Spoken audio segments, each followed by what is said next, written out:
ସେଖାରିଆ ପୁସ୍ତକ 9 ଅଧ୍ୟାୟ। ନୂତନ ପ୍ରତିଜ୍ଞାତ ଦେଶ। ଏକ ଦିବ୍ୟ ବାଣୀ ପ୍ରଭୁଙ୍କର ବଚନ ହାଦ୍ରାକ୍ ଦେଶ ବିରୁଦ୍ଧରେ ନିଃସୃତ। ତାହା ଦାମାସ୍କସ ଉପରେ ରହିବ।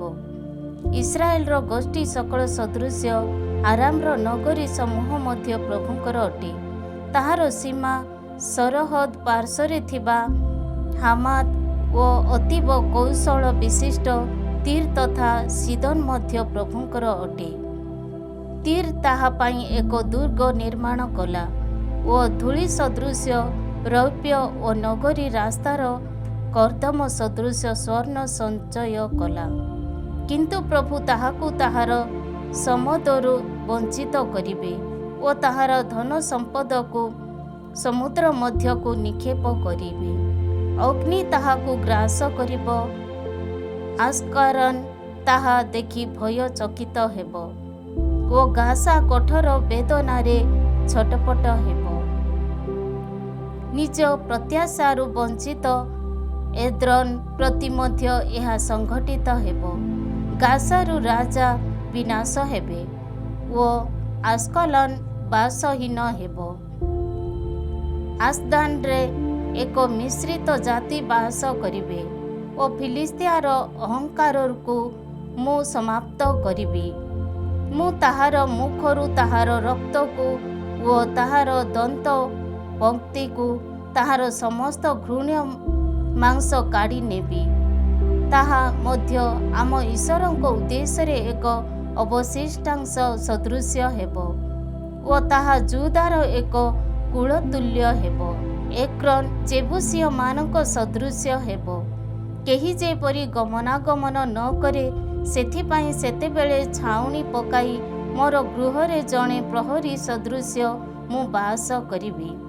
କୌଣସି ଅତ୍ୟାଚାରୀ ଆଉ କେବେ ହେଁ ସେମାନଙ୍କୁ ବଶୀଭୂତ କରିବ ନାହିଁ, କାରଣ ମୋର ଚକ୍ଷୁ ସେମାନଙ୍କ ଉପରେ ଅଛି। ଆଗାମୀ ମେସିହା। ହେ ସିୟନ କନ୍ୟା, ଅତୀବ ଆନନ୍ଦିତ ହୁଅ। ହେ ଜେରୁସାଲେମ କନ୍ୟା, ଉଚ୍ଚ ସ୍ୱରରେ ଚିତ୍କାର କର। ଦେଖ, ତୁମର ରାଜା ତୁମ ପାଖକୁ ଆସନ୍ତି। ସେ ପ୍ରତାପଶାଳୀ ତଥା ବିଜୟୀ ଅଟନ୍ତି। ବିନମ୍ରତା ପୂର୍ବକ ଗର୍ଦ୍ଦଭ ଉପରେ ଗର୍ଦ୍ଦଭୀ ଶାବକ ଉପରେ ଆସୀନ ହୋଇ ସେ ଆସନ୍ତି। ଇଫ୍ରାଇମ୍ ଠାରୁ ରଥଗୁଡ଼ିକ ଓ ଜେରୁସାଲେମରୁ ଯୁଦ୍ଧ ଘଟକମାନଙ୍କୁ ମୁଁ ଉଚ୍ଛେଦ କରିବି। ସମରଧନ ଭଗ୍ନ କରାଯିବ। ଜାତିଗଣ ପ୍ରତି ସେ ଶାନ୍ତି ଘୋଷଣା କରିବେ। ସମୁଦ୍ରଠାରୁ ସମୁଦ୍ର ପର୍ଯ୍ୟନ୍ତ ଓ ନଦୀଠାରୁ ପୃଥିବୀର ପ୍ରାନ୍ତ ପର୍ଯ୍ୟନ୍ତ ତାହାଙ୍କର ଆଧିପତ୍ୟ ବ୍ୟକ୍ତ ହେବ। ତୁମ ସହିତ ସ୍ଥାପିତ ମୋର ବ୍ୟବସ୍ଥା ବିଧାନର ରୁଧିର ଯୋଗୁଁ ମୁଁ ପ୍ରବାସୀମାନଙ୍କୁ ଜଳଶୂନ୍ୟ ଗର୍ତ୍ତରୁ ସ୍ୱାଧୀନ କରିବି। ପ୍ରତ୍ୟାଶା ବିଶିଷ୍ଟ ହେ ବନ୍ଦୀଗଣ, ତୁମମାନଙ୍କର ଦୁର୍ଗକୁ ଫେରି ଆସ। ମୁଁ ଆଜି ଘୋଷଣା କରେ ଯେ ତୁମମାନଙ୍କୁ ଦ୍ୱିଗୁଣ ଫେରାଇବି। ଯୁଦାକୁ ମୋର ଧନୁ ସଦୃଶ୍ୟ ମୁଁ ଟାଣିଅଛି ଓ ଇଫ୍ରାଇମକୁ ତାହାର ସରତୁଲ୍ୟ ମୁଁ ସେଥିରେ ସଂଯୁକ୍ତ କରିଅଛି। ହେ ସିୟନ, ତୁମ ପୁତ୍ରମାନଙ୍କୁ, ହେ ଜାବାନ, ତୁମ ପୁତ୍ରମାନଙ୍କ ବିପକ୍ଷରେ ମୁଁ ବୁଲାଇବି ଓ ଏକ ସୈନିକର ଖଡ଼୍ଗ ସଦୃଶ୍ୟ ମୁଁ ତୁମକୁ ଧାରଣ କରିବି। ସେତେବେଳେ ପ୍ରଭୁ ସେମାନଙ୍କ ଉପରେ ଉଭା ହେବେ ଓ ତାହାଙ୍କର ସ୍ୱର ବିଦ୍ୟୁତ ସଦୃଶ୍ୟ ନିର୍ଗତ ହେବ। ପ୍ରଭୁ ଈଶ୍ୱର ଭେରୀ ବାଦନ କରିବେ ଓ ଦକ୍ଷିଣ ଘୂର୍ଣ୍ଣି ବାୟୁର ବାହନରେ ଅଗ୍ରସର ହେବେ। ସେନାଧୀଶ ପ୍ରଭୁ ସେମାନଙ୍କ ରକ୍ଷଣାବେକ୍ଷଣ କରିବେ। ଫଳରେ ସେମାନେ ଚାଟେଣୀ ପଥରକୁ ପଦଦଳନ କରିବେ। ସେମାନେ ରକ୍ତକୁ ଦ୍ରାକ୍ଷାରସ ସଦୃଶ୍ୟ ପାନ କରିବେ। କଳସୀ ସଦୃଶ୍ୟ ସେମାନେ ପୂର୍ଣ୍ଣ ହେବେ ଓ ବଳିପୀଠର କୋଷ ସ୍ୱରୂପ ସେମାନେ ଆର୍ଦ୍ର ହେବେ। ଯେଉଁମାନେ ସେମାନଙ୍କ ମେଷପଲ ସ୍ୱରୂପ, ସେମାନଙ୍କ ସେହି ସୃଜନମାନଙ୍କୁ ପ୍ରଭୁ ସେମାନଙ୍କର ଈଶ୍ୱର ସେହି ଦିନ ରକ୍ଷା କରିବେ। ହେ ମୁକୁଟରେ ଖଚିତ ହୋଇଥିବା ରତ୍ନଗୁଡ଼ିକ ସଦୃଶ୍ୟ ସେମାନେ ତାହାଙ୍କ ଦେଶରେ ପ୍ରଦୀପ୍ୟମାନ ହେବେ। ହଁ, ତାହା କି ଶ୍ରେଷ୍ଠ ତଥା ମନୋହର ହେବ। ସେତେବେଳେ ଶସ୍ୟ ଯୁବକମାନଙ୍କୁ ଓ ନୂତନ ଦ୍ରାକ୍ଷାରସ ଯୁବତୀମାନଙ୍କୁ ହୃଷ୍ଟପୃଷ୍ଟ କରିବ। 10 ଅଧ୍ୟାୟ। ପ୍ରଭୁଙ୍କର ବିଶ୍ୱସ୍ତତା। ବସନ୍ତକାଳୀନ ବୃଷ୍ଟିପାତ ସମୟରେ ପ୍ରଭୁଙ୍କଠାରୁ ବୃଷ୍ଟି ଭିକ୍ଷା କର। ଯିଏ ମେଘ ପଠାନ୍ତି ଓ ବୃଷ୍ଟିପାତ କରାଇ ଲୋକମାନଙ୍କ ପାଇଁ କ୍ଷେତକୁ ସବୁଜ କରନ୍ତି, ସିଏ ପ୍ରଭୁ ଅଟନ୍ତି। କାରଣ ତେରାଫିମ୍ ମୃଢ଼ କଥା କହେ, ଗୁପ୍ତ ତଥା ସନ୍ଧାନକାରୀ ମିଥ୍ୟା ରଟନା କରେ ଓ ସ୍ୱପ୍ନଦର୍ଶୀମାନେ ମିଥ୍ୟା ସ୍ୱପ୍ନଗୁଡ଼ିକ ବର୍ଣ୍ଣନା କରି ବ୍ୟର୍ଥ ଆଶ୍ୱାସନା ପ୍ରଦାନ କରନ୍ତି। ସୁତରାଂ ଜନତା ମେଷମାନଙ୍କ ଭଳି ପରିଭ୍ରମଣ କରେ ଓ ଜଣେ ମେଷପାଳକଙ୍କର ଅଭାବ ଯୋଗୁଁ ଉତ୍ପୀଡ଼ିତ ହୁଏ। ଇସ୍ରାଏଲର ଉଦ୍ଧାର ଓ ପ୍ରତ୍ୟାବର୍ତ୍ତନ। ମେଷପାଳକମାନଙ୍କ ବିରୁଦ୍ଧରେ ମୋର କ୍ରୋଧାଗ୍ନି ପ୍ରଜ୍ୱଳିତ ହୋଇଛି। ମୁଁ ନେତାମାନଙ୍କୁ ଦଣ୍ଡ ଦେବି, ଯେଉଁମାନେ ସେମାନଙ୍କ ମେଷପଲ ସଦୃଶ୍ୟ ସେହି ଯୁଦା ବଂଶକୁ ସେନାଧୀଶ ପ୍ରଭୁ ପ୍ରତିପାଳନ କରିବେ ଓ ସେ ସେମାନଙ୍କ ତାହାଙ୍କ ଯୁଦ୍ଧ ଘଟକରେ ପରିଣତ କରିବେ। ସେମାନଙ୍କ ମଧ୍ୟରୁ କଣ ପ୍ରସ୍ତର ଓ ଶିବିରର କିଳା ବାହାରିଯିବ। ସେମାନଙ୍କ ମଧ୍ୟରୁ ସମରଧନୁ ଓ ରାଜାମାନେ ଆସିବେ, ଯେଉଁମାନେ ରାସ୍ତାର କର୍ଦ୍ଦମକୁ ପଦଦଳନ କରନ୍ତି। ସେହି ଯୁଦ୍ଧ ପ୍ରବୀଣ ସୈନିକ ସଦୃଶ ସେମାନେ ସମସ୍ତେ ହେବେ। ଯେହେତୁ ପ୍ରଭୁ ସେମାନଙ୍କ ସହବର୍ତ୍ତୀ, ସେ ହେତୁ ସେମାନେ ଯୁଦ୍ଧ କରିବେ ଓ ଆଶ୍ୱାରୋହୀମାନଙ୍କୁ ବିଭ୍ରାନ୍ତ କରିବେ। ମୁଁ ଯୁଦାର ବଂଶକୁ ଶକ୍ତିଶାଳୀ କରିବି ଓ ଯୋସେଫର ବଂଶକୁ ରକ୍ଷା କରିବି। ସେମାନଙ୍କ ପ୍ରତି କରୁଣା ପ୍ରଦର୍ଶନ କରି ମୁଁ ସେମାନଙ୍କୁ ଫେରାଇ ଆଣିବି। ଯେଉଁମାନଙ୍କୁ ମୁଁ କଦାପି ପ୍ରତ୍ୟାଖ୍ୟାନ କରିନାହିଁ, ସେପରି ଲୋକ ଭଳି ସେମାନେ ହେବେ। କାରଣ ପ୍ରଭୁ ସେମାନଙ୍କର ଈଶ୍ୱର ମୁଁ ଅଟେ ଓ ମୁଁ ସେମାନଙ୍କୁ ଉତ୍ତର ଦେବି। ସେତେବେଳେ ଇଫ୍ରାଇମ୍ ଜଣେ ବୀର ଯୋଦ୍ଧା ସଦୃଶ୍ୟ ହେବ ଓ ଦ୍ରାକ୍ଷାରସ ପାନ କରିଥିବା ଭଳି ସେମାନଙ୍କ ହୃଦୟ ଆନନ୍ଦିତ ହେବ। ସେମାନଙ୍କ ସନ୍ତାନମାନେ ତାହା ଦେଖି ସନ୍ତୁଷ୍ଟ ହେବେ ଓ ସେମାନଙ୍କ ହୃଦୟ ପ୍ରଭୁଙ୍କଠାରେ ଉଲ୍ଲସିତ ହେବ। ଏକ ସଂକେତ ଦେଇ ମୁଁ ସେମାନଙ୍କୁ ଏକତ୍ରିତ କରିବି, କାରଣ ମୁଁ ସେମାନଙ୍କୁ ପୁନରୁଦ୍ଧାର କରିଅଛି। ପୂର୍ବ ଭଳି ସେମାନେ ବିପୁଳ ହେବେ। ଯଦିଓ ମୁଁ ସେମାନଙ୍କୁ ଜାତିଗଣ ମଧ୍ୟରେ ବିକ୍ଷିପ୍ତ କଲି, ତଥାପି ସୁଦୂରବର୍ତ୍ତୀ ଦେଶମାନଙ୍କରେ ସେମାନେ ମୋତେ ସ୍ମରଣ କରିବେ। ନିଜ ନିଜ ସନ୍ତାନମାନଙ୍କ ସମେତ ସେମାନେ ଜୀବିତ ରହିବେ ଓ ଫେରି ଆସିବେ। ମୁଁ ସେମାନଙ୍କୁ ଇଜିପ୍ଟରୁ ଫେରାଇ ଆଣିବି। ଆସିରିଆରୁ ମୁଁ ସେମାନଙ୍କୁ ଏକତ୍ରିତ କରିବି। ମୁଁ ସେମାନଙ୍କୁ ଗିଲିଆଦ ତଥା ଲେବାନନ ଫେରାଇ ଆଣିବି। ସେମାନଙ୍କ ପ୍ରତି ସେଠାରେ ଯଥେଷ୍ଟ ସ୍ଥାନ ମିଳିବ ନାହିଁ। ସେମାନେ ଇଜିପ୍ଟର ସମୁଦ୍ର ଦେଇ ଅତିକ୍ରମ କରିବେ। ସେହି ସମୁଦ୍ରର ତରଙ୍ଗଗୁଡ଼ିକ ପ୍ରବାହିତ ହେବ ଓ ନୀଳ ନଦୀର ଅଗାଧ ସ୍ଥାନଗୁଡ଼ିକ ଶୁଷ୍କ ହୋଇଯିବ। ଆସିରିଆର ଅହଙ୍କାର ବ୍ୟର୍ଥ କରାହେବ ଓ ଇଜିପ୍ଟର ରାଜଦଣ୍ଡ ଅପସାରିତ ହେବ। ମୁଁ ସେମାନଙ୍କୁ ପ୍ରଭୁଙ୍କଠାରେ ଶକ୍ତିଶାଳୀ କରିବି। ପ୍ରଭୁ କହନ୍ତି ଯେ ସେମାନେ ତାହାଙ୍କ ନାମରେ ଦର୍ପ କରିବେ। 11 ଅଧ୍ୟାୟ। ହେ ଲେବାନନ, ତୁମ ଦ୍ୱାର ସକଳ ଖୋଲିଦିଅ। ଅଗ୍ନି ତୁମ ଦେବଦାରୁ ବୃକ୍ଷଗୁଡ଼ିକ ଗ୍ରାସ କରୁ। ହେ ସାଇପ୍ରସ୍ ବୃକ୍ଷ, ବିଳାପ କର, କାରଣ ଦେବଦାରୁ ବୃକ୍ଷ ପଡ଼ିଯାଇଛି। ଗୌରବମଣ୍ଡିତ ବୃକ୍ଷ ସକଳ ବିନାଶଗ୍ରସ୍ତ ହୋଇଛି। ଚାଷାନର ହେ ଓକ୍ ବୃକ୍ଷ ସକଳ ବିଳାପ କର, କାରଣ ନିବିଡ଼ ଅରଣ୍ୟ କଟା ଯାଇଛି। ମେଷପାଳକମାନଙ୍କ ବିଳାପ ସ୍ୱର ଶୁଣ, କାରଣ ସେମାନଙ୍କ ମହିମା ଅପହୃତ ହୋଇଛି।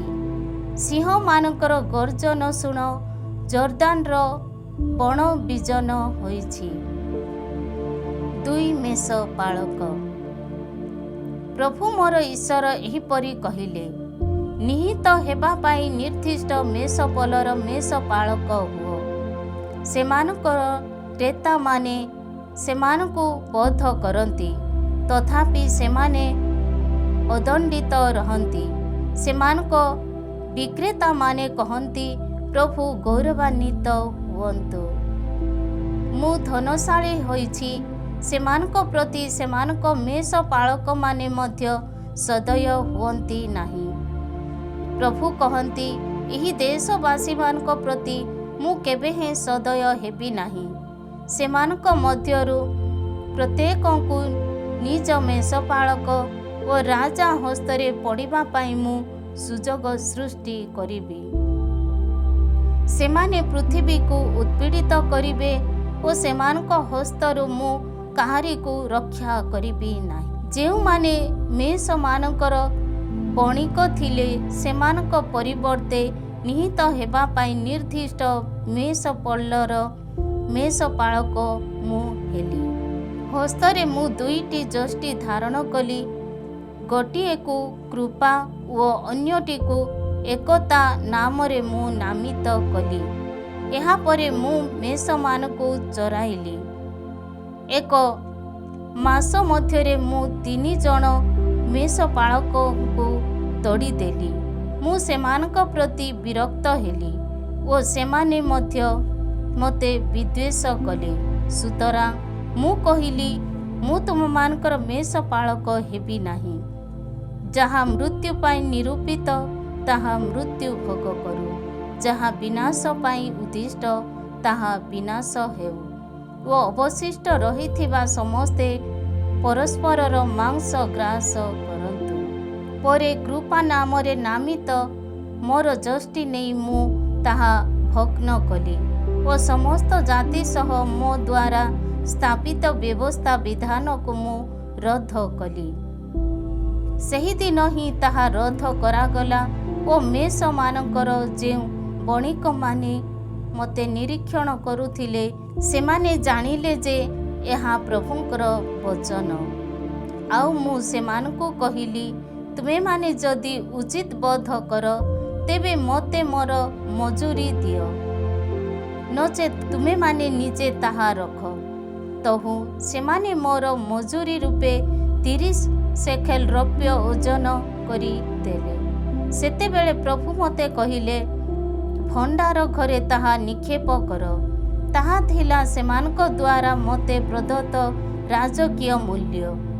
ସୁତରାଂ ମୁଁ ସେହି 30 ଶେକେଲ୍ ରୌପ୍ୟ ନେଇ ପ୍ରଭୁଙ୍କ ଆଳୟରେ ଥିବା ଭଣ୍ଡାର ଘରେ ନିକ୍ଷେପ କଲି। ତତ୍ପରେ ମୁଁ ଐକ୍ୟ ନାମରେ ନାମିତ ମୋର ଦ୍ୱିତୀୟ ଯଷ୍ଟି ଭଗ୍ନ କଲି ଓ ଜୁଦା ତଥା ଇସ୍ରାଏଲ ମଧ୍ୟରେ ଥିବା ଭ୍ରାତୃତ୍ୱକୁ ରଦ୍ଦ କଲି। ସେତେବେଳେ ପ୍ରଭୁ ମୋତେ କହିଲେ, ତୁମେ ବର୍ତ୍ତମାନ ଜଣେ ଅଯୋଗ୍ୟ ମେଷପାଳକର ଉପକରଣ ଗୁଡ଼ିକ ନିଅ, କାରଣ ମୁଁ ଏହି ଦେଶରେ ଜଣେ ମେଷପାଳକକୁ ଉତ୍ଥିତ କରାଇବି। ବିନାଶ ହେଉଥିବା ମେଷମାନଙ୍କୁ ସେ ରକ୍ଷା କରିବ ନାହିଁ, ଭ୍ରମଣକାରୀ ମେଷମାନଙ୍କୁ ସେ ଖୋଜିବ ନାହିଁ, କ୍ଷତ ବିକ୍ଷତଙ୍କୁ ସେ ଆରୋଗ୍ୟ କରିବ ନାହିଁ, କିମ୍ବା ସ୍ୱାସ୍ଥ୍ୟବାନମାନଙ୍କୁ ସେ ଆପ୍ୟାୟିତ କରିବ ନାହିଁ। ବରଂ ହୃଷ୍ଟପୃଷ୍ଟମାନଙ୍କ ମାଂସ ସେ ଭୋଜନ କରିବ ଓ ସେମାନଙ୍କ ଖୁରାକୁ ମଧ୍ୟ ସେ ଛିନ୍ଭିନ୍ କରିବ। ମୋର ମେଷପଲକୁ ପରିତ୍ୟାଗ କରିଥିବା ସେହି ଅଯୋଗ୍ୟ ମେଷପାଳକକୁ ଧିକ୍। ତାର ହସ୍ତ ତଥା ଦକ୍ଷିଣ ଚକ୍ଷୁକୁ ଖଡ୍ଗ ଆଘାତ କରୁ, ତାର ବାହୁ ସମ୍ପୂର୍ଣ୍ଣ ଭାବରେ ଶୁଷ୍କ ହେଉ ଓ ତାର ଦକ୍ଷିଣ ଚକ୍ଷୁ ସମ୍ପୂର୍ଣ୍ଣ ଭାବରେ ଅନ୍ଧ ହେଉ। 12 ଅଧ୍ୟାୟ। ଜେରୁସାଲେମ ପ୍ରତି ପ୍ରତିଶ୍ରୁତି। ଦିବ୍ୟବାଣୀ।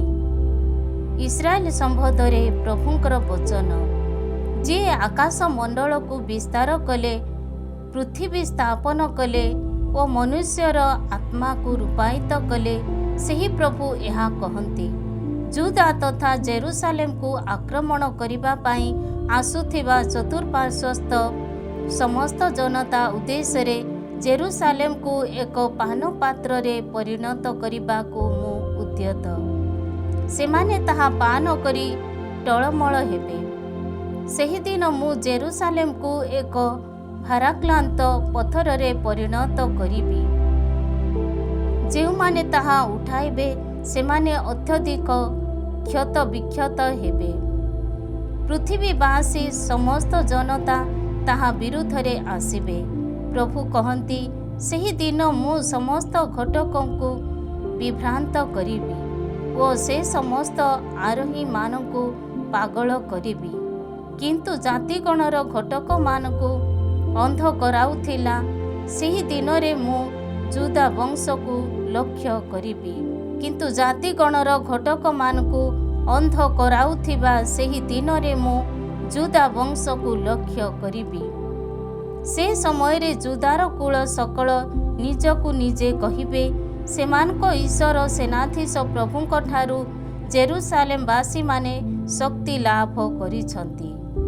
ସେହିଦିନ ଯୁଦାର କୁଳ ସକଳକୁ କାଠ ମଧ୍ୟରେ ଥିବା ଉତ୍ତପ୍ତ ଆଟିକା ସଦୃଶ୍ୟ ଓ ଶସ୍ୟ ବିଡ଼ା ମଧ୍ୟରେ ଥିବା ଜ୍ୱଳନ୍ତ ମଶାଲରେ ମୁଁ ପରିଣତ କରିବି। ସେମାନେ ଚତୁଃପାର୍ଶ୍ୱବାସୀ ଜନତାଙ୍କୁ ଗ୍ରାସ କରିବେ। କିନ୍ତୁ ଜେରୁସାଲେମ ତେବେ ସୁଦ୍ଧା ଜନପୂର୍ଣ୍ଣ ହୋଇ ରହିବ। ଦାବିଦଙ୍କ ଗୃହର ମହତ୍ତ୍ୱ ଓ ଜେରୁସାଲେମବାସୀମାନଙ୍କର ମହତ୍ତ୍ୱ ଯେପରି ଯୁଦାକୁ ଟପି ନ ଯାଏ, ସେଥିପାଇଁ ପ୍ରଭୁ ପ୍ରଥମତଃ ଯୁଦାର ଶିବିର ସମୂହକୁ ବିଜୟ ପ୍ରଦାନ କରିବେ। ସେହିଦିନ ପ୍ରଭୁ ଜେରୁସାଲେମବାସୀମାନଙ୍କୁ ଏକ ଢାଲ ଦ୍ୱାରା ଆଚ୍ଛାଦିତ କରିବେ। ଫଳରେ ସେମାନଙ୍କ ମଧ୍ୟରୁ ଯିଏ ଦୁର୍ବଳ ସେ ସେହିଦିନ ଦାବିଦ ସଦୃଶ୍ୟ ହେବ ଓ ଈଶ୍ୱରଙ୍କର ଭଳି ପ୍ରଭୁଙ୍କର ଦୂତ ଭଳି ଦାବିଦର ଗୃହ ସେମାନଙ୍କ ନେତୃତ୍ୱ ନେବ। ଜେରୁସାଲେମ ବିପକ୍ଷରେ ଆସୁଥିବା ସମସ୍ତ ଜନତାଙ୍କୁ ମୁଁ ସେହିଦିନ ବିନାଶ କରିବି। ଦାବିଦର ଗୃହ ଓ ଜେରୁସାଲେମବାସୀମାନଙ୍କ ଉପରେ ମୁଁ ଅନୁକମ୍ପା ତଥା ପ୍ରାର୍ଥନାର ଆତ୍ମା ବୃଷ୍ଟି କରିବି। ତହୁଁ ଯାହାକୁ ସେମାନେ ବିଦ୍ଧ କରି କ୍ଷତ ବିକ୍ଷତ କଲେ, ତାହାକୁ ନିରୀକ୍ଷଣ କରି ଏକଜାତ ସନ୍ତାନ ପ୍ରତି ବିଳାପ କରୁଥିବା ଭଳି ସେମାନେ ବିଳାପ କରିବେ ଓ ପ୍ରଥମଜାତ ପୁତ୍ର ସକାଶେ ଯେଉଁପରି କ୍ରନ୍ଦନ କରାଯାଏ ସେହିପରି ସେମାନେ କ୍ରନ୍ଦନ କରିବେ। ମେଗିଦାର ସମତଳ ଅଞ୍ଚଳରେ ହାଦାଦ ରିମାନ୍ ପ୍ରତି ଶୋକ ପ୍ରକାଶ କରୁଥିବା ଭଳି ଜେରୁସାଲେମ ସେହିଦିନ ଶୋକ ପ୍ରକାଶ କରିବ। ଦେଶ ମଧ୍ୟବର୍ତ୍ତୀ ପ୍ରତ୍ୟେକ ଗୃହ ନିଜେ ନିଜେ ବିଳାପ କରିବେ। ଦାବିଦର ଗୃହରେ ଥିବା ସମସ୍ତ ପରିବାର ତଥା ସେମାନଙ୍କର ପତ୍ନୀମାନେ ନିଜେ ନିଜେ, ନାଥାନର ଗୃହରେ ଥିବା ସମସ୍ତ ପରିବାର ତଥା ସେମାନଙ୍କର ପତ୍ନୀମାନେ ନିଜେ ନିଜେ, ଲେବୀର ଗୃହରେ ଥିବା ସମସ୍ତ ପରିବାର ତଥା ସେମାନଙ୍କର ପତ୍ନୀମାନେ ଓ ସିମେଇୟମାନଙ୍କର ସମସ୍ତ ପରିବାର ତଥା ସେମାନଙ୍କର ପତ୍ନୀମାନେ ନିଜେ ନିଜେ ବିଳାପ କରିବେ। ଅବଶିଷ୍ଟ ଥିବା ସମସ୍ତ ପରିବାର ତଥା ସେମାନଙ୍କର ପତ୍ନୀମାନେ ନିଜେ ନିଜେ ବିଳାପ କରିବେ। 13 ଅଧ୍ୟାୟ। ପିତୁଳା ପୂଜକ ଓ କପଟୀ ପ୍ରବକ୍ତାଗଣ। ପାପ ତଥା ଅଶୁଚିତାରୁ ନିଜ ନିଜକୁ ସେମାନେ ଯେପରି ଶୁଦ୍ଧପୂତ କରନ୍ତି, ତନ୍ନିମନ୍ତେ ଦାବିଦଙ୍କ ଭବନ ଓ ଜେରୁସାଲେମବାସୀମାନଙ୍କ ପ୍ରତି ସେହିଦିନ ଏକ ନିର୍ଝର ନିର୍ଗତ ହେବ। ସେନାଧୀଶ ପ୍ରଭୁ କହନ୍ତି, ସେହିଦିନ ମୁଁ ଦେଶରୁ ପିତୁଳାଗୁଡ଼ିକର ନାମ ଉଚ୍ଛେଦ କରିବି। ଫଳରେ ସେ ସମସ୍ତ ଆଉ କେବେ ହେଁ ଅନୁସୃତ ହେବ ନାହିଁ। ପ୍ରବକ୍ତା ଓ ଅଶୁଚି ଆତ୍ମାମାନଙ୍କୁ ମଧ୍ୟ ମୁଁ ଦେଶରୁ ନିଶ୍ଚିହ୍ନ କରିବି। କେହି ଯଦି ପୁନରାୟ ପ୍ରବକ୍ତା ରୂପେ ଆବିର୍ଭୂତ ହେବ, ତେବେ ତାହାକୁ ଜନ୍ମ ଦେଇଥିବା ତାର ପିତାମାତା ତାଙ୍କୁ କହିବେ ଯେ, ପ୍ରଭୁଙ୍କ ନାମରେ ମିଥ୍ୟା କଥା କହୁଥିବା ଯୋଗୁଁ ତୁମେ ଜୀବିତ ରହିପାରିବ ନାହିଁ। ଓ ସେ ଯେବେ ପ୍ରବଚନ ଦେବ, ତେବେ ତାହାର ପିତାମାତା ତାଙ୍କୁ ବିଦ୍ଧ କରିବେ। ପ୍ରବଚନ ଦେଇଥିବା ପ୍ରତ୍ୟେକ ପ୍ରବକ୍ତା ନିଜ ଦର୍ଶନ ସମ୍ବନ୍ଧରେ ସେହି ଦିନ ଲଜ୍ଜିତ ହେବ ଓ ପ୍ରବଞ୍ଚନା କରିବା ପାଇଁ ସେ ଲୋମରୁ ପ୍ରସ୍ତୁତ ପୋଷାକ ପରିହିତ ହେବ ନାହିଁ। ବରଂ ସେ କହିବ, ମୁଁ ଜଣେ ପ୍ରବକ୍ତା ନୁହେଁ, ମୁଁ ଜଣେ କୃଷକ ମାତ୍ର। ଯୌବନ କାଳରୁ ଭୂସ୍ଥଳୀ ପ୍ରତି ମୋର ଅଧିକାର ଥିଲା। ତୁମ ପୃଷ୍ଠରେ ଦେଖାଯାଉଥିବା ଏହି କ୍ଷତ ସବୁ କ'ଣ ବୋଲି କେହି ଯଦି ତାକୁ ପ୍ରଶ୍ନ କରିବ, ତେବେ ସେ ପ୍ରତ୍ୟୁତ୍ତର ଦେବ, ଏହି କ୍ଷତଗୁଡ଼ିକ ମୋର ବନ୍ଧୁମାନଙ୍କ ଗୃହରେ ମୁଁ ପାଇଅଛି। ମେଷପାଳକ ତଥା ନୂତନ ଜନତା। ସେନାଧୀଶ ପ୍ରଭୁ କହନ୍ତି, ଯିଏ ମୋର ମେଷପାଳକ ବିପକ୍ଷରେ, ସିଏ ମୋର ପାର୍ଶ୍ୱରେ ଦଣ୍ଡାୟମାନ। ସେହି ଲୋକ ବିରୁଦ୍ଧରେ ହେ ଖଡ଼୍ଗ ଉଠ। ମେଷପଲ ଯେପରି ବିକ୍ଷିପ୍ତ ହୁଏ, ସେଥିପାଇଁ ମେଷପାଳକକୁ ଆଘାତ କର। ଦୁର୍ବଳମାନଙ୍କ ବିରୁଦ୍ଧରେ ମୋର ହସ୍ତ ମୁଁ ଉଠାଇବି। ପ୍ରଭୁ କହନ୍ତି, ଦେଶବାସୀମାନଙ୍କ ମଧ୍ୟରୁ 2/3 ଉଚ୍ଛେଦିତ ହୋଇ ବିନାଶ ହେବେ ଓ 1/3 ଜୀବିତ ଅବସ୍ଥାରେ ପରିତ୍ୟକ୍ତ ହେବେ।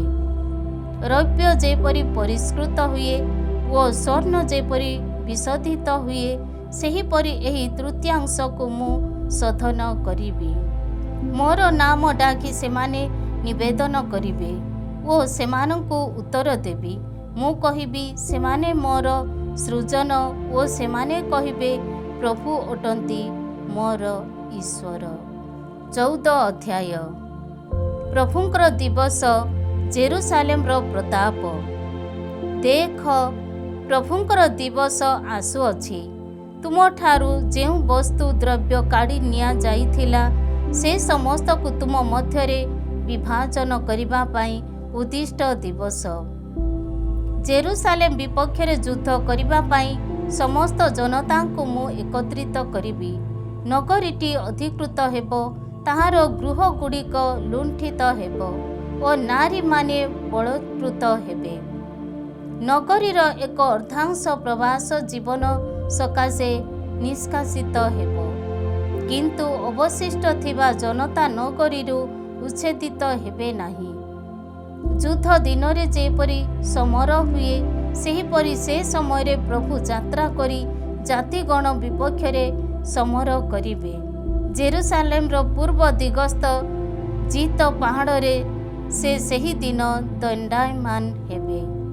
ଜିତ ପାହାଡ଼ର ପୂର୍ବ ଦିଗରୁ ପଶ୍ଚିମ ଆଡ଼େ ଦ୍ୱିଖଣ୍ଡିତ ଭାବେ ବିଦୀର୍ଣ୍ଣ ହୋଇ ମଧ୍ୟ ଭାଗରେ ଏକ ପ୍ରଶସ୍ତ ଉପତ୍ୟକା ଆବିର୍ଭୂତ ହେବ। ସେହି ପାହାଡ଼ର 1/4 ଉତ୍ତର ଦିଗକୁ ଓ ଅନ୍ୟ 1/4 ଦକ୍ଷିଣ ଦିଗକୁ ଘୁଞ୍ଚିଯିବ। କିନ୍ତୁ ସେହି ଉପତ୍ୟକା ଆସାଲ ପର୍ଯ୍ୟନ୍ତ ଆସି ପହଞ୍ଚିଥିବା ଯୋଗୁଁ ତୁମେମାନେ ମୋର ପାହାଡ଼ର ଉପତ୍ୟକା ଦେଇ ପଳାୟନ କରିବ। ଯୁଦାର ରାଜା ଉସିଆର କାଳରେ ସଂଘଟିତ ଭୂକମ୍ପ ବେଳେ ଲୋକେ ଯେପରି ପଳାୟନ କରିଥିଲେ, ତୁମେମାନେ ସେହିପରି ପଳାୟନ କରିବ। ସେତେବେଳେ ପ୍ରଭୁ ତୁମମାନଙ୍କ ଈଶ୍ୱର ତାହାଙ୍କ ସମସ୍ତ ପବିତ୍ର ଜଣଙ୍କର ସମେତ ଆସିବେ। ସେତେବେଳେ ପ୍ରଭୁ ତୁମମାନଙ୍କ ଈଶ୍ୱର ତାହାଙ୍କ ସମସ୍ତ ପବିତ୍ର ଜଣକଙ୍କ ସମେତ ଆସିବେ। ସେହିଦିନ ଶୀତ କିମ୍ବା ନିହାରପାତ ହେବ ନାହିଁ। ସେ ସମୟରେ ନିରବଚ୍ଛିନ୍ନ ରୂପେ ଦିବାକାଳ ହେବ। ଦିବାକାଳ ତଥା ରାତ୍ରିକାଳ ନୁହେଁ, ବରଂ କେବଳ ଦିବାକାଳ ହେବ, କାରଣ ସନ୍ଧ୍ୟାକାଳରେ ମଧ୍ୟ ଜ୍ୟୋତି ପ୍ରଦୀପ୍ୟମାନ ହେବ। ସେହିଦିନ କେବଳ ପ୍ରଭୁ ଜାଣନ୍ତି।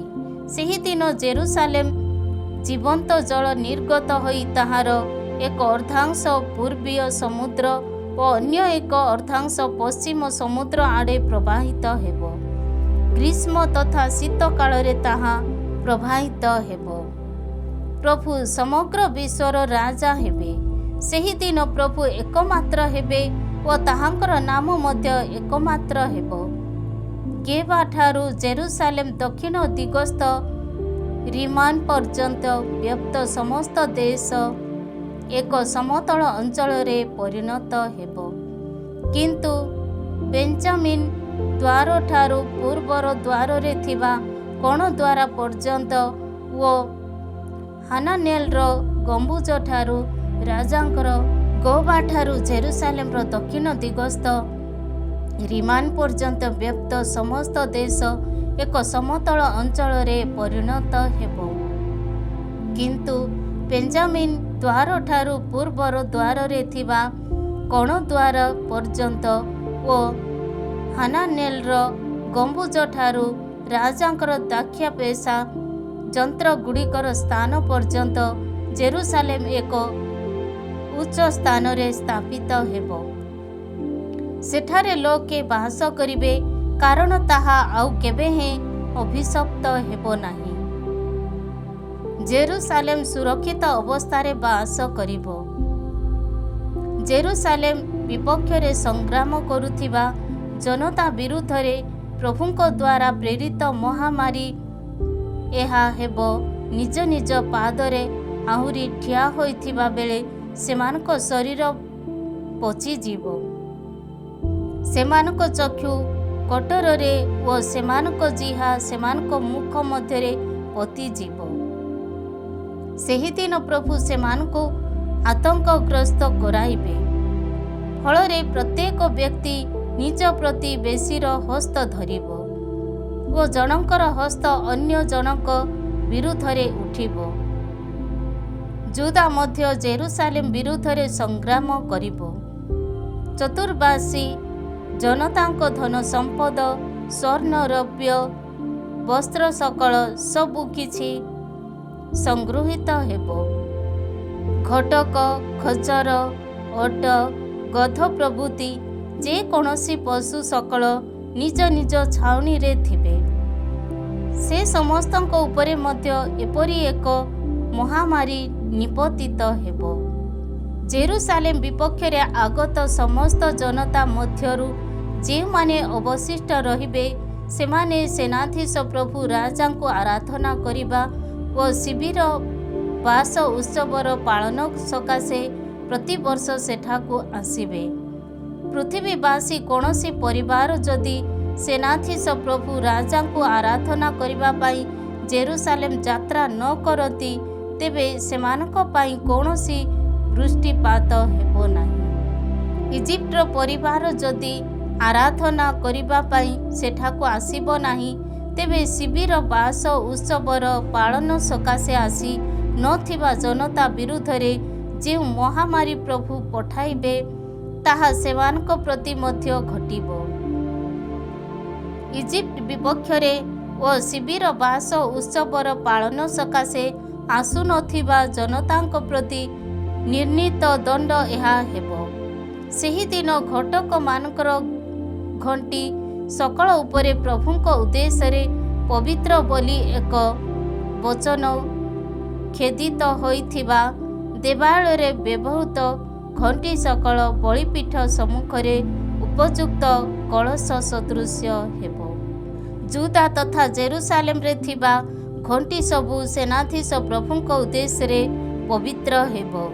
ସୁତରାଂ ବଳି ଉତ୍ସର୍ଗ ସକାଶେ ଯେଉଁମାନେ ଆସିବେ, ସେମାନେ ସମସ୍ତେ ସେ ସବୁ ନେଇ ନୈବେଦ୍ୟ ଉତ୍ସର୍ଗିତ ମାଂସକୁ ସେଥିରେ ପାକ କରିବେ। ସେହିଦିନଠାରୁ ସେନାଧୀଶ ପ୍ରଭୁଙ୍କ ଆଳୟରେ ଆଉ କେବେ ହେଁ କୌଣସି ବଣିକ ରହିବ ନାହିଁ।